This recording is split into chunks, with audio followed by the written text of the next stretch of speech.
What's the meaning of bonkers?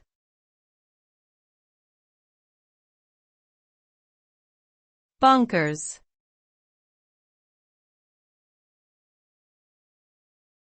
Bonkers.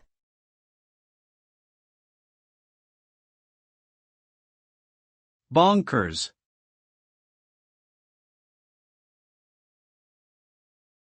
Bonkers.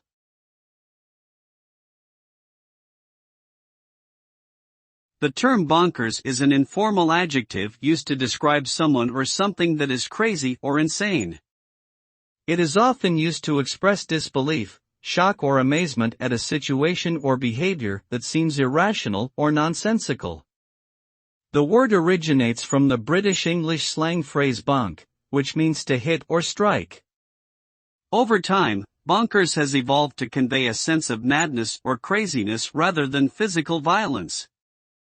When used in conversation, bonkers is a colorful way to describe something that is beyond logic or reason, and can add humor or sarcasm to a situation.